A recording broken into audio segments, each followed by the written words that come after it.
Hey guys, Azael here, and I'm back with another devlog.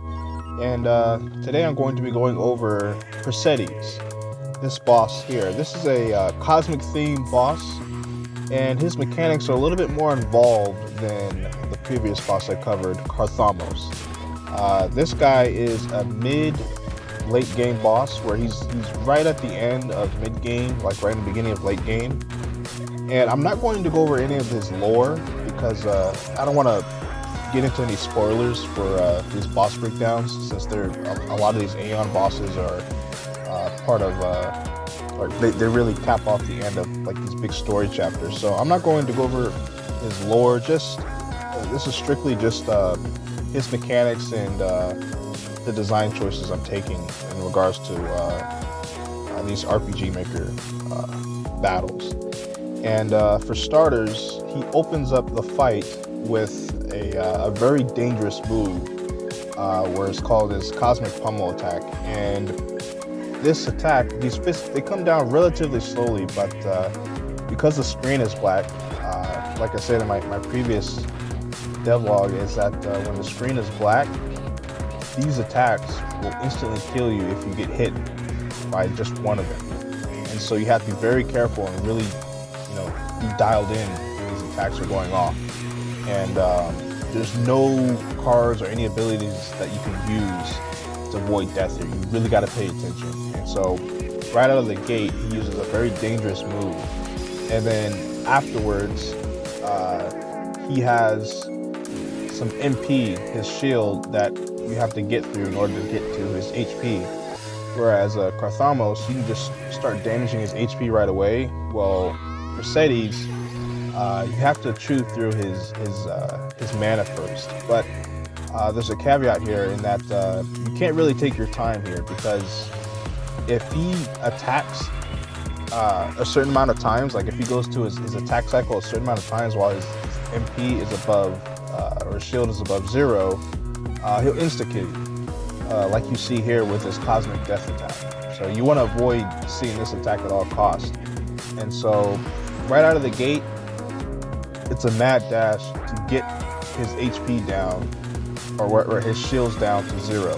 And once his shields are down to 0, the MP bar will disappear, and he'll use an attack called Cosmic Stream. And this attack is an unavoidable, in that you can't dodge it through the button confirm. You have to find a way to avoid the damage here, similar to Carthamos' his lunge attack, his big lunge attack. But this move, Cosmic Stream, doesn't deal that much damage compared to the other previous boss's attack, but you do have to be careful. And if your shields are high, then you can pretty much tank it. Or if you have if you put a lot of defensive abilities in, like that build your defensive stats, then you should be able to survive it if you're okay there. But yeah, he'll use his attack and he'll go into the main mechanic of this entire fight, which is the moon you see in the background. Depending on the color of the moon you see in the background determines what element you have to hit him with. So he always starts the fight, right? I should say he always starts the moon mechanic by going into a yellow moon. And this yellow moon represents the element light. And so what you have to do is you have to hit him with an attack, any attack that has the element of darkness. So any dark elemental attack you hit him while the moon is yellow light, that'll turn the color of the moon back to white. And you always want the color of the moon during this fight to be white, because at an HP threshold check, he'll see if you hit him or not, if you did the mechanic or not. He'll test you essentially. And if, let's say, you fail to hit him with the proper element before you reach the first HP threshold check at 75% HP, well, the moon will change to one of two colors, red or blue. If the moon changes to red, that means you failed the mechanic. And during the red moon phase, he'll actually fire 10 red meteors at you. And these meteors do a lot of damage, and you can't dodge them through normal means. Like if you're a class that's like really tanky, or like the Pathos class that I went over in 2 devlogs ago, you can easily block this attack. But most classes, they can't deal with this attack, and it's pretty much going to be a wipe right there. So you want to avoid the red moon. But when the moon is blue, he fires 3 unavoidable blue meteors. And these blue meteors, you can't, like I said, you can't dodge them through normal means, but they deal pitiful damage. So you should be pretty good surviving this attack. And you want to see this blue moon phase. You always want to see the blue moon. So when you start damaging his HP, the moon will turn yellow. Now, right after either the red or the blue moon phase, he'll do his Cosmic Stream attack again. And when he does his Cosmic Stream attack again, the moon will turn to purple. And what he does, he just flip-flops between yellow and purple. And so while the moon is purple, you have to hit him with a light elemental card, or any attack. It doesn't have to be a card, but just any light elemental attack in order for the moon to return to white. If it returns to white before the next threshold check, the HP threshold check, then you're good. So that's like the main gimmick of this fight, is making sure you hit him with the proper element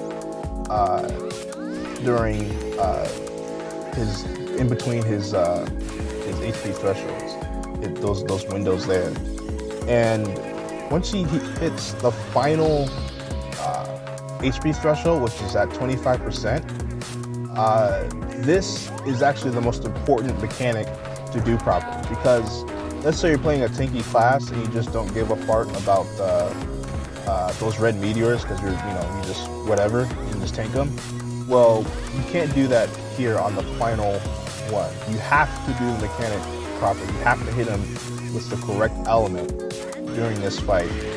Otherwise, the moon will change to red, and he'll use his Cosmic Death attack instead of firing red meteors at you. So no matter what, on the final check at 25% HP, he's going to you have to do the mechanic properly. It's pretty much almost impossible.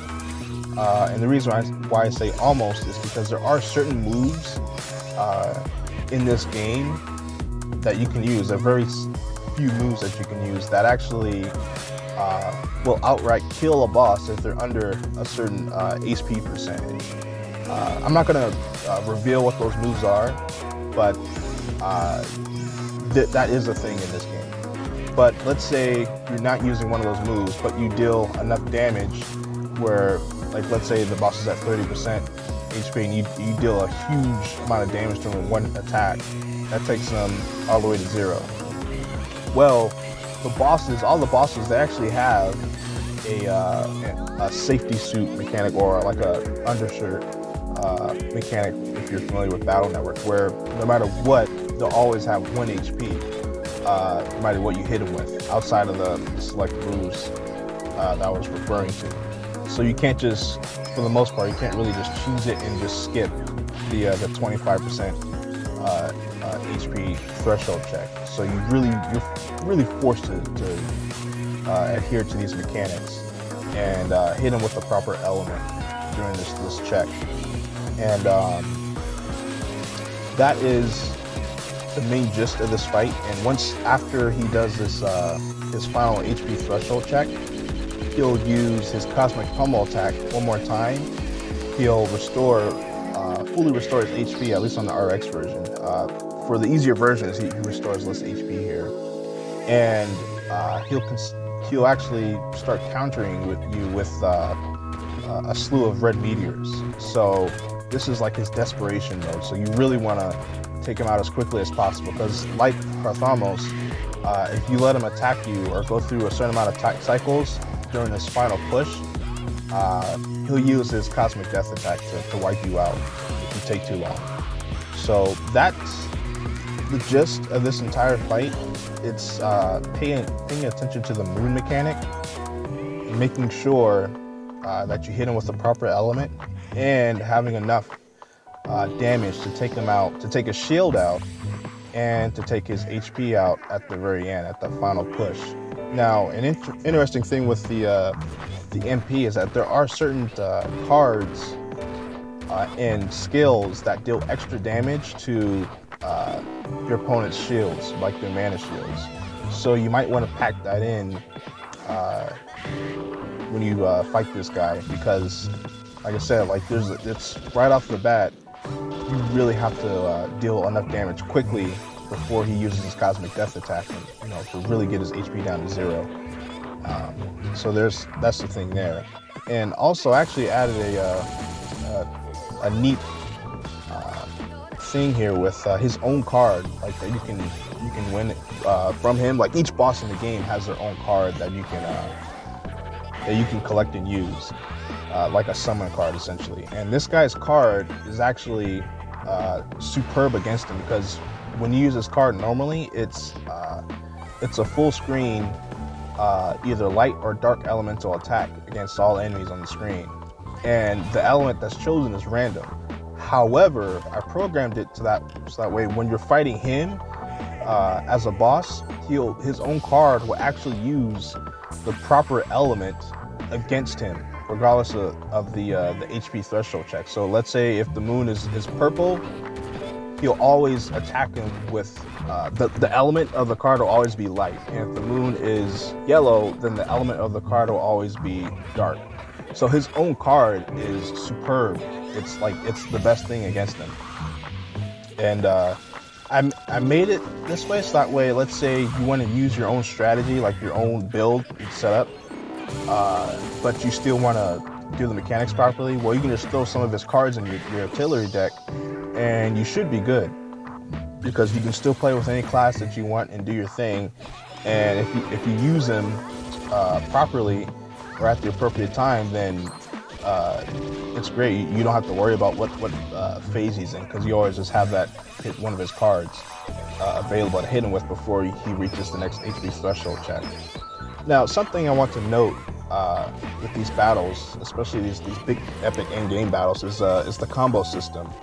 On the bottom left hand of the screen, you can see your combo going up, and the combo actually affects your damage output. The higher the combo, the more damage you do, and the damage bonus caps when your combo reaches 300. I believe it's about 10 times your normal damage output at 300 or above. And certain abilities, especially that are specific to like the classes that you use, like overdrive attacks, they actually deal extra damage on top of that once you hit 300 combo. And as you can see, like when I'm using the overdrive attack in the beginning of the fight, it doesn't seem to be doing a whole lot of damage, but once I hit the 300 combo or above, it does a ton of damage. And that's actually something you have to be wary about, because you don't want to do too much damage to him in between the threshold checks before you actually land the correct element against him, because it's something you actually have to be aware of, because you can just not pay attention, and you toss the or rather you use like a really powerful overdrive attack, and before you know it, you cross the HP threshold without hitting with the proper element. Well, if you're not prepared, you're gonna get wiped out. Actually, what's funny is that while I was recording this, I wasn't paying attention. I actually died a few times because I would just hit overdrive, just from second nature, not paying attention, and I'm like, oh man, I have to redo the fight, because it's just something that slips past you. So you really have to be on the ball and paying attention during this fight. And because of that, I actually purposely made it to where his HP is a little bit lower than the other bosses because of that, where either you want to put less power-ups in your like stat boosters in your build, or just like really pay close attention, because you really have to hit him with the proper element in between those threshold checks, otherwise you're gonna be gone.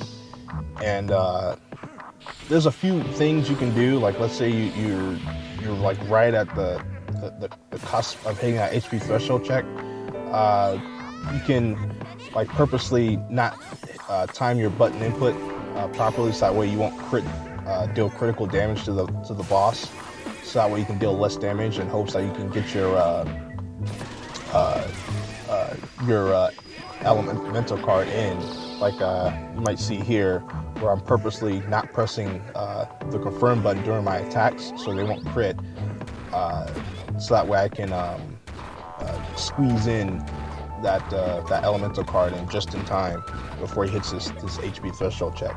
So yeah, this boss, his mechanics are a bit more involved than the previous boss, but he's not super heavy on mechanics. He's pretty straightforward. You know, just hit him with the proper element with the moon, and make sure you bring in enough damage, but pay attention to those HP threshold checks. So it's not too bad. You have to be involved. You have to pay attention. You can't just go in and just expect to blow up the boss from being overpowered or anything like that. No, because if you don't respect the mechanics, you will die. And that's how I'm approaching all of these boss battles. Is you have to respect the mechanics, otherwise you're gonna get wiped out. Especially this big Aeon fights. And so yeah, he's I would say his difficulty is sort of in the middle.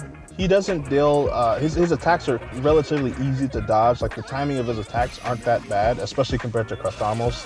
Carthamos' attacks, they're actually, the timings for those attacks are pretty strict. Because he's so straightforward, it's just dodge. Just survive his big AoE crash and dodge. That's the boss fight. But for this guy, it's mainly about paying attention to your own damage, your own attacks. So this boss is more about you focusing on your own attacks versus his attacks, because all of his stuff is easy to dodge relatively. He doesn't do that much damage either. It's just making sure you deal enough damage and hit him with the proper attacks yourself. So that's the test here. It's how can you properly dispose of the boss, and how can you properly use your attacks and engage them and make proper use of your own cards and whatnot and resources. Now, one thing I want to point out is that certain classes, actually their innate attacks are light element, and so you can go in like let's say with the Paladin class, and because all of its attacks are light element, you only have to put in darkness elemental attacks or cards into your artillery deck. So because you have the when the moon is purple, you have that phase covered, so all you have to worry about is just when the moon is yellow, just hit them with some darkness elemental attack. So if you want to make it a little bit easier, you can go in with a class that makes it, that does half the work for you. But overall, this boss isn't too bad. I think he's pretty straightforward. Just respect the moon mechanics, and you're good to go. He's not too bad. Now the next boss in this boss series is Chimera Leo, which is like a poison chimera monster, and his mechanics will be a bit more involved. You'll have to pay a lot more attention, and there's going to be a few more things to watch out for compared to this guy. So this guy's about middle of the road. He's not too hard. In fact, I actually think in a lot of ways he's easier than Carthamos. But the next boss will probably be harder than both of these guys. But most of the bosses, they're not going to be crazy hard. It's just once you understand the mechanics and you understand your own artillery, like what you can do, then you shouldn't have too much of a problem taking out these guys, especially if you at this stage of the game. So yeah, this is Persetese, the Cosmic Theme boss. And yeah, let me know what you guys think, and I'll see you in the next boss breakdowns installment. Thank you, and have a good day.